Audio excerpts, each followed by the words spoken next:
അസ്സാം വലൈക്കും dear friends. ഇന്നത്തെ നമ്മുടെ സ്പെഷ്യൽ നിങ്ങൾ ആരും ഇതുവരെയും ട്രൈ ചെയ്ത് നോക്കിയിട്ടില്ലാത്ത ഒരു അടിപൊളി വെറൈറ്റി റെസിപ്പിയാണ്. നമ്മുടെ ഈ വീഡിയോ കണ്ടുകൊണ്ടിരിക്കുന്ന സമയത്ത് നിങ്ങൾക്ക് ഇഷ്ടപ്പെടുകയാണെങ്കിൽ ഒന്ന് ലൈക്ക് ചെയ്തേക്കണേ. അതുപോലെ തന്നെ നമ്മുടെ ഈ ചാനൽ ആദ്യമായിട്ട് കാണുന്നവരും ഇതുവരെയും സബ്സ്ക്രൈബ് ചെയ്യാത്തവരും പ്ലീസ് ഒന്ന് സബ്സ്ക്രൈബ് ചെയ്തേക്കണേ. ഞാനിടുന്ന വീഡിയോസ് ഉടനടി കിട്ടുന്നതിനായി സബ്സ്ക്രൈബ് ബട്ടന്റെ തൊട്ടടുത്ത് കാണുന്ന ബെല്ലൈക്കൺ കൂടി ക്ലിക്ക് ചെയ്തിട്ട് ഓൾ എന്ന ഓപ്ഷൻ എനേബിൾ ചെയ്യാനും മറക്കല്ലേ. ഇതിനായിട്ട് ആദ്യം തന്നെ ഒരു ബൗളിലേക്ക് ഞാനിപ്പോൾ ഒരു 4 കപ്പ് മൈദ ഇട്ട് കൊടുക്കുകയാണ്. 250 ml കപ്പിന് 4 കപ്പ് മൈദയാണ് എടുത്തിട്ടുള്ളത്. ഇതുപോലത്തെ ഒരു അളവ് കപ്പ് ഇല്ലാന്നുണ്ടെങ്കിൽ വീട്ടിലുള്ള ഏതെങ്കിലും ഒരു ഗ്ലാസ് എടുക്കുക. ആ ഗ്ലാസിന്റെ അളവിനനുസരിച്ചിട്ട് മാവ് അളന്നിട്ട് എടുക്കുക. ഇപ്പോൾ 4 കപ്പ് മൈദ ബൗളിലേക്ക് ഇട്ട് കൊടുത്തിട്ടുണ്ട്. ഇനി ഇതിലേക്ക് നമുക്ക് ആവശ്യത്തിനുള്ള ഉപ്പ് ചേർത്ത് കൊടുക്കാം. ഞാനിപ്പോൾ 1 ടീസ്പൂൺ ഉപ്പാണ് ചേർത്ത് കൊടുക്കുന്നത്. ഉപ്പൊക്കെ നിങ്ങളുടെ ഇഷ്ടത്തിനനുസരിച്ച് കൂട്ടിയും കുറച്ചുമൊക്കെ എടുക്കാവുന്നതാണ്. അതുപോലെ തന്നെ ഇതിലേക്ക് 1 ടേബിൾ സ്പൂൺ പഞ്ചസാര കൂടി ചേർത്ത് കൊടുക്കാം. നമ്മൾ പഞ്ചസാര ചേർക്കുന്നത് ഈ ഒരു ചെറിയൊരു ബ്രൗൺ ഷെയ്ഡ് അവിടെ വരുന്നതിന് വേണ്ടിയിട്ടാണ് ഈ പഞ്ചസാര നമ്മളിതിൽ ചേർത്ത് കൊടുക്കുന്നത്.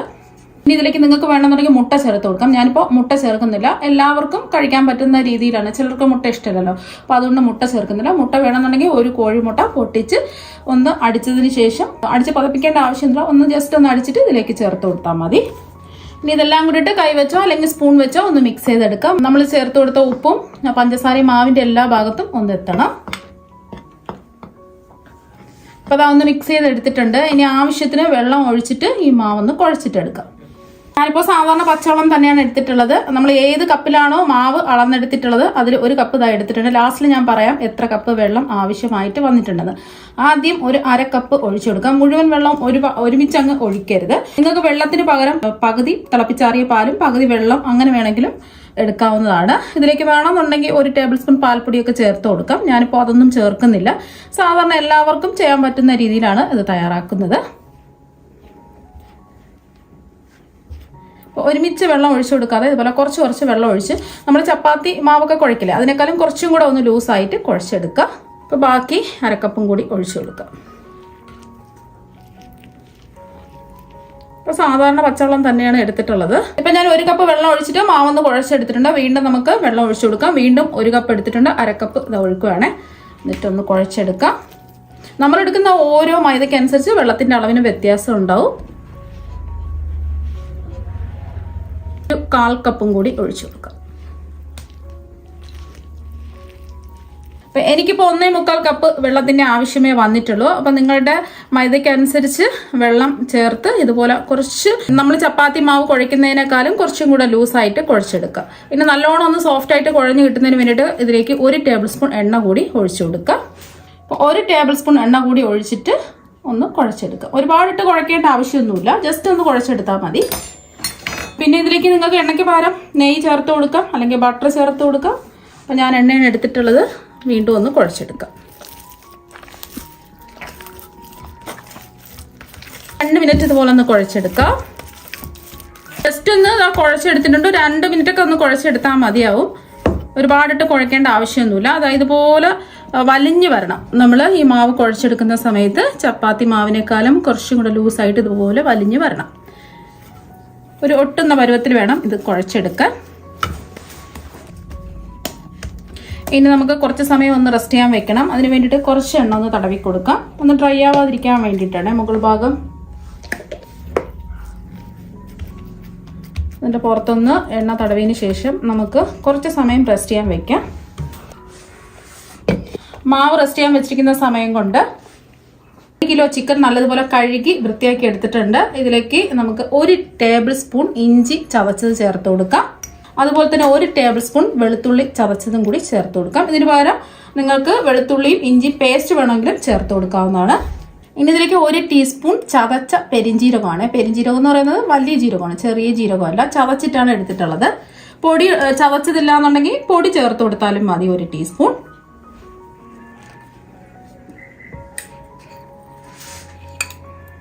അതുപോലെ തന്നെ ഇതുപോലെ ക്രഷ് ചെയ്തെടുത്ത 1 ടീസ്പൂൺ കുരുമുളക് പൊടിയും കൂടി ചേർത്ത് കൊടുക്കാം.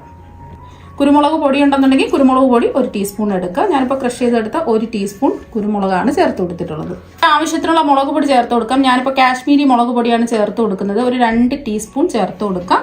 സാധാരണ എരിവുള്ള മുളക് പൊടിയാണെന്നുണ്ടെങ്കിൽ അവരവരുടെ എരിവിനനുസരിച്ചിട്ട് ചേർത്ത് കൊടുക്കുക. 1 ടീസ്പൂണൊക്കെ ചേർത്ത് കൊടുത്താൽ മതിയാവും. ഇനി ചിക്കൻ മസാല ഉണ്ടെന്നുണ്ടെങ്കിൽ ഒരു 2 ടീസ്പൂൺ ചേർത്ത് കൊടുക്കുക. 2 ടീസ്പൂൺ ചിക്കൻ മസാല ചേർത്ത് കൊടുത്തിട്ടുണ്ട്. ഇല്ലാന്നുണ്ടെങ്കിൽ നമ്മൾ ഗരം മസാല ചേർത്ത് കൊടുക്കുന്നുണ്ട്, അത് ചേർത്ത് കൊടുത്താലും മതി. കുറച്ച് കൂടുതൽ ഗരം മസാല ചേർത്ത് കൊടുത്താൽ മതി. ഇനി ഇതിലേക്ക് നമ്മൾ ചിക്കൻ മസാല ചേർത്തുകൊണ്ട് ഒരു 1/2 ടീസ്പൂൺ ഗരം മസാല ചേർത്ത് കൊടുക്കുന്നുണ്ട്. മസാല ചേർത്ത് കൊടുത്തതുകൊണ്ട് ഒരു 1/2 ടീസ്പൂൺ മാത്രമേ ഗരം മസാല ചേർത്ത് കൊടുത്തിട്ടുള്ളൂ. ചിക്കൻ മസാല ചേർത്തില്ല എന്നുണ്ടെങ്കിൽ 1 ടീസ്പൂൺ ഗരം മസാല ചേർത്ത് കൊടുക്കാം. ഇനി ഇതിലേക്ക് ചേർത്ത് കൊടുക്കുന്നത് കുറച്ചും കൂടെ ടേസ്റ്റ് കിട്ടുന്നതിന് വേണ്ടിയിട്ട് ഒരു 15 ചെറിയ ഉള്ളിയാണ്. ചെറിയ ഉള്ളിയാണെന്നുണ്ടെങ്കിൽ 15 എണ്ണം എടുക്കുക. കുറച്ചും കൂടെ വലിപ്പമുള്ള ഉള്ളിയാണെന്നുണ്ടെങ്കിൽ ഒരു 10 എണ്ണം ഇതുപോലെ ചതച്ചിട്ട് വേണം എടുക്കാനായിട്ട്.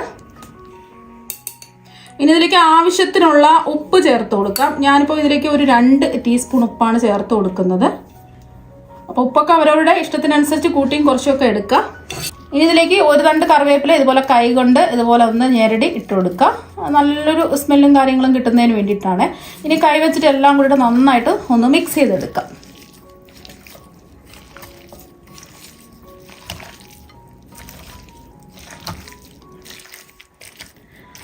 അതെല്ലാം നന്നായിട്ടൊന്ന് മിക്സ് ചെയ്ത് എടുത്തിട്ടുണ്ട്. 15 മിനിറ്റ് ഇങ്ങനെ തന്നെ വെക്കാം. എന്നാൽ മാത്രമേ നമ്മൾ ചേർത്ത് കൊടുത്ത എല്ലാ മസാലകളും ഈ ചിക്കനിൽ പിടിച്ചിട്ടുള്ളൂ.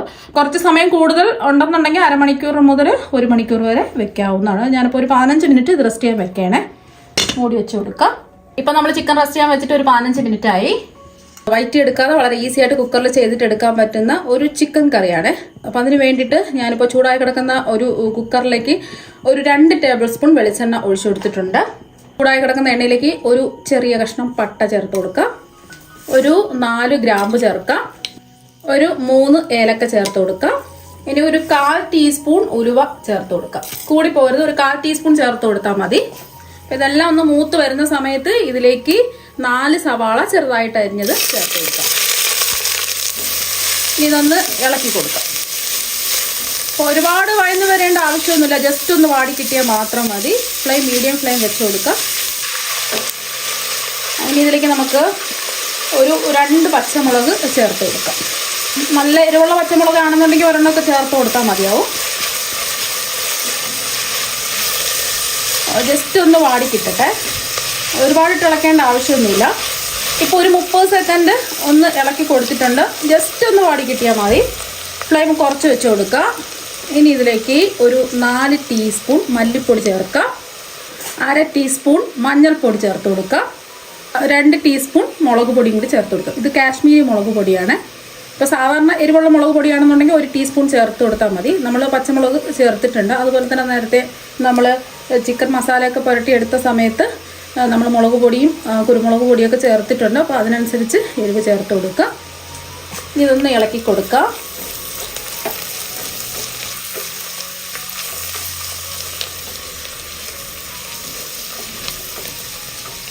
പെട്ടെന്ന് തന്നെ പൊടിയുടെ പച്ചമണമൊക്കെ ഒന്ന് മാറിക്കിട്ടും. ചൂടായ സവാളയിലല്ലേ നമ്മൾ ചേർത്ത് കൊടുത്തത്. 2 മീഡിയം സൈസ് തക്കാളി ചെറുതായിട്ട് കട്ട് ചെയ്ത് ചേർത്ത് കൊടുക്കുക.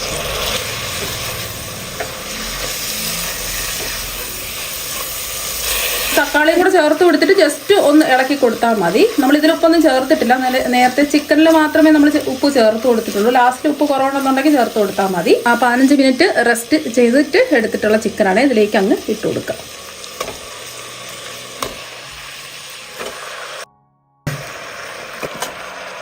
ചിക്കൻ മുഴുവനും ഇട്ട് കൊടുത്തിട്ടുണ്ട്.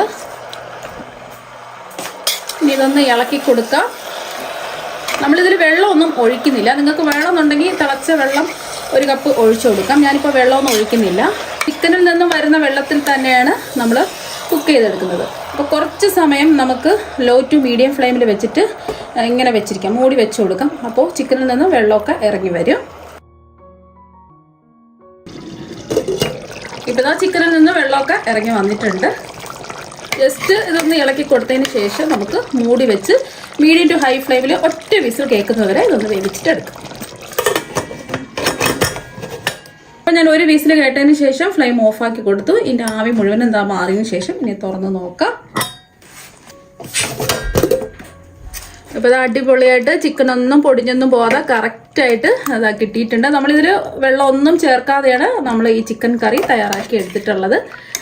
ഇപ്പോൾ കണ്ടില്ലേ, നല്ല കുറച്ചും കൂടെ കഴിയുമ്പോൾ കുറച്ചും കൂടെ ഒന്ന് കുറുകി കിട്ടും. ഇപ്പം ഞാൻ ഉപ്പ് നോക്കിയപ്പോൾ കുറവായത് കൊണ്ട് ഒരു 1/2 ടീസ്പൂൺ ഉപ്പും കൂടി ചേർത്ത് കൊടുക്കാം. ആണെന്നുണ്ടെങ്കിൽ നിങ്ങൾക്ക് കുറച്ച് മല്ലിയിലയും കൂടി ചേർത്ത് കൊടുക്കാവുന്നതാണ്. ഞാനിപ്പോൾ മല്ലിയില ചേർക്കുന്നുണ്ട്. മല്ലിയില വേണ്ടാന്നുണ്ടെങ്കിൽ ഒഴിവാക്കിയിട്ട് കറിവേപ്പില ചേർത്ത് കൊടുക്കാം. ഇനി ജസ്റ്റ് ഒന്ന് ഇളക്കി കൊടുത്താൽ മാത്രം മതി. വേണമെന്നുണ്ടെങ്കിൽ ഒന്നുകൂടി ഒന്ന് തിളപ്പിച്ചിട്ട് എടുക്കാം. ഞാനിപ്പോൾ തിളപ്പിച്ചിട്ടൊന്നും എടുക്കുന്നില്ല. അപ്പോൾ ഇതാ കറക്റ്റായിട്ട് അതാ കിട്ടിയിട്ടുണ്ട്. അടിപൊളിയായിട്ടുള്ള ചിക്കൻ കറി ഇതാ ഇവിടെ റെഡി ആയിട്ടുണ്ട്. ഇതിവിടെ ഇരിക്കട്ടെ. ഇപ്പം നമ്മൾ മാവ് റെസ്റ്റ് ചെയ്യാൻ വെച്ചിട്ട് ഒരു അരമണിക്കൂറായി.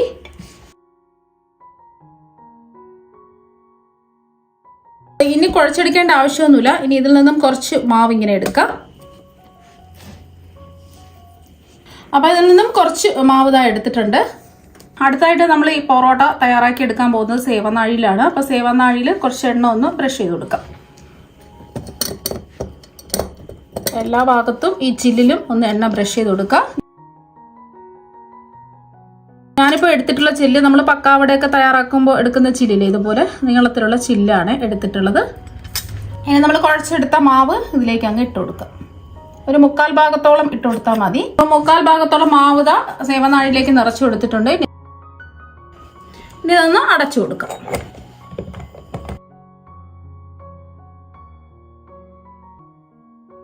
കൗണ്ടർ ടോപ്പിൽ കുറച്ച് എണ്ണ ഒന്ന് തടവിന് ശേഷം അങ്ങ് നീളത്തെ അങ്ങ് പിഴിഞ്ഞൊഴിച്ചാൽ മതി. ഒരു പ്രയാസവും ഇല്ല.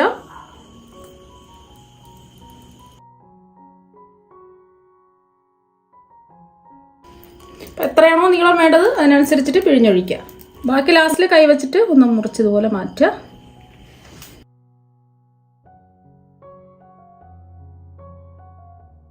ഇനി ഇതിൻ്റെ പുറത്ത് കുറച്ച് എണ്ണ ഒന്ന് ബ്രഷ് ചെയ്ത് കൊടുക്കാം.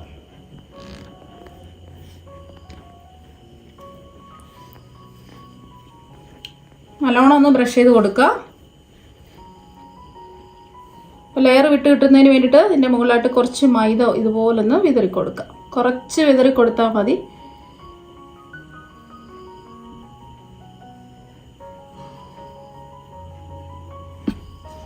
ഇനി മാവ് നമുക്ക് ഇതുപോലെ ഒന്ന് കയ്യിലേക്ക് എടുക്കാം. ഫുള്ളായിട്ട് ഇതുപോലെ എടുക്കാം. ഇനി നമ്മൾ ഈ 3 വിരൽ ഇതുപോലെ വെച്ചിട്ട് ഇതുപോലൊന്ന് ചുറ്റിച്ചു കൊടുക്കാം.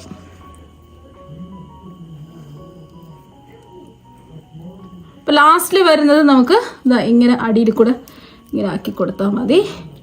അപ്പോൾ കടല നല്ല ലെയറായിട്ട് ഇതാ കിട്ടിയിട്ടുണ്ട്. അപ്പോൾ ഇതുപോലെ തന്നെ നമുക്ക് ബാക്കിയെല്ലാം ചെയ്തിട്ടെടുക്കാം.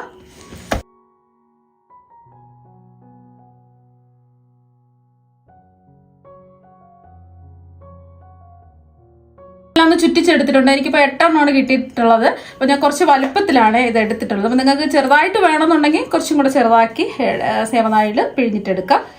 ഇനി കുറച്ച് എണ്ണ ഒന്ന് ബ്രഷ് ചെയ്ത് കൊടുക്കുക. ഇതിൻ്റെ മുകളിലായിട്ട് കുറച്ച് സമയം കൂടെ നമുക്ക് റെസ്റ്റ് ചെയ്ത് വെക്കാനുണ്ട്. നല്ല ലെയറോട് കൂടി കിട്ടണമെന്നുണ്ടെങ്കിൽ കുറച്ച് സമയം എണ്ണ ബ്രഷ് ചെയ്ത് കൊടുത്തിട്ട് ഒന്ന് റെസ്റ്റ് ചെയ്യാൻ വെക്കണം. എന്നാൽ മാത്രമേ നല്ല ലെയറോട് കൂടിയുള്ള പൊറോട്ട നമുക്ക് തയ്യാറാക്കി എടുക്കാൻ പറ്റുള്ളൂ. എല്ലാത്തിലും ഇതുപോലെ ഒന്ന് ബ്രഷ് ചെയ്ത് കൊടുക്കാം. പെട്ടെന്ന് ഈസിയായിട്ട് നമുക്ക് ചെയ്തിട്ട് എടുക്കാവുന്നേ ഉള്ളൂ. നമുക്ക് അടിച്ച് പരത്തി ബുദ്ധിമുട്ടേണ്ട ഒന്നും ആവശ്യമില്ല. നേരിട്ട് മാവൊന്ന് ജസ്റ്റ് ഒന്ന് കുഴച്ചെടുക്കുക. കുറച്ചൊന്ന് റെസ്റ്റ് ചെയ്തതിന് ശേഷം സേവനാഴിയിലിട്ടിട്ട് ഇതുപോലെ എത്ര വേണമെങ്കിലും പിഴിഞ്ഞൊഴിച്ച് ഇതുപോലെ ചുറ്റിച്ചെടുക്കാവുന്നതാണ്. ഇനി നമുക്കിതൊന്ന് മൂടി വെക്കേണ്ട ആവശ്യമൊന്നുമില്ല. അപ്പോൾ എന്തെങ്കിലും പൊടിയോ എന്തെങ്കിലും വീഴാതിരിക്കാൻ വേണ്ടിയിട്ട് ഞാനിപ്പോൾ പച്ചവെള്ളത്തിലിട്ട് മുറുക്കി പിഴിഞ്ഞെടുത്ത ഒരു കോട്ടൺ തുണി വെച്ചിട്ട് ഒന്ന് മൂടി കൊടുക്കാം. ഇപ്പം മാവ് നമ്മൾ ചുറ്റിച്ച് റെസ്റ്റ് ചെയ്യാൻ വെച്ചിട്ട് ഒരു അരമണിക്കൂറായി.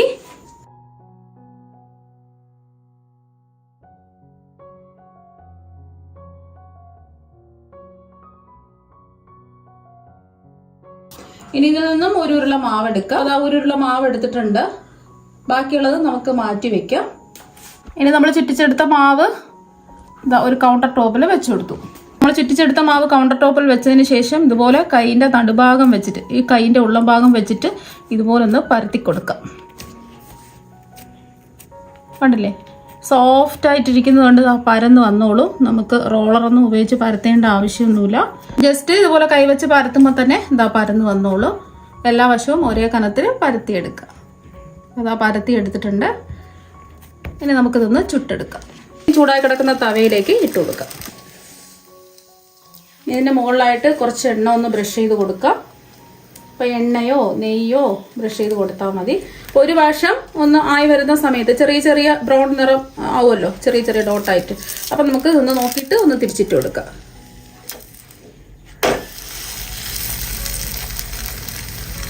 ഫ്ലെയിം കൂട്ടി വെച്ച് കൊടുക്കരുത്, ലോ ടു മീഡിയം ഫ്ലെയിം വേണം വെക്കാനായിട്ട്. കൂട്ടി വെക്കുകയാണെന്നുണ്ടെങ്കിൽ ഇതിൻ്റെ ഉള്ളൊന്നും വെന്ത് കിട്ടില്ല.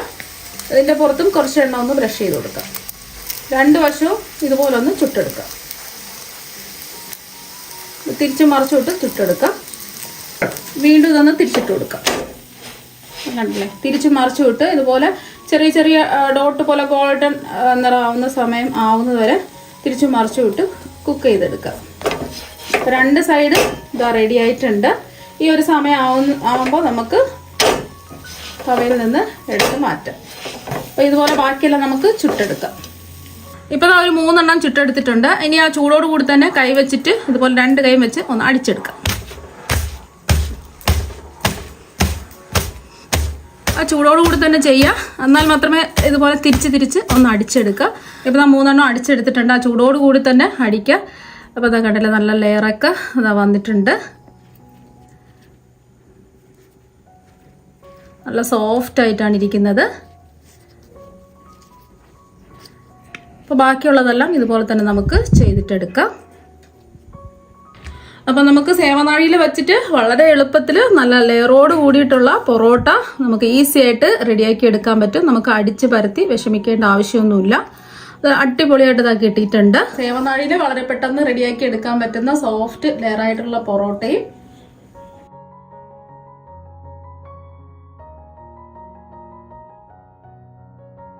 ചിക്കൻ കറിയും ഇതാ ഇവിടെ റെഡി ആയിട്ടുണ്ട്. രണ്ടും അടിപൊളി കോമ്പിനേഷനാണ്. അടിപൊളി ടേസ്റ്റ് ആണ് കഴിക്കാൻ വേണ്ടിയിട്ട്. വളരെയൊന്നും വയറ്റി സമയം കളയാതെ വളരെ പെട്ടെന്ന് റെഡിയാക്കി എടുക്കാൻ പറ്റുന്ന കുക്കറിൽ ചെയ്തിട്ടെടുക്കാൻ പറ്റിയ ചിക്കൻ കറിയും ഇവിടെ റെഡി ആയിട്ടുണ്ട്. രണ്ടും അടിപൊളി കോമ്പിനേഷൻ ആണ്. ഇത് കറിയൊന്നും ഇല്ലെങ്കിലും നമുക്ക് കഴിക്കാൻ വളരെ നല്ല ടേസ്റ്റ് ആണ്. അപ്പൊ നിങ്ങൾ എന്തായാലും ഈ സേവനാഴിയിൽ ചെയ്തിട്ടെടുത്ത പൊറോട്ടയും അതുപോലെ തന്നെ കുക്കറിൽ ചെയ്തിട്ടെടുത്ത ചിക്കൻ കറിയും ഒരു പ്രാവശ്യം ഒന്ന് ട്രൈ ചെയ്ത് നോക്കുക. തീർച്ചയായും നിങ്ങൾക്ക് എല്ലാവർക്കും ഒരുപാട് ഇഷ്ടമാകും. അപ്പൊ നമുക്ക് മറ്റൊരു വെറൈറ്റി വീഡിയോ ആയിട്ട് വീണ്ടും കാണാം. താങ്ക്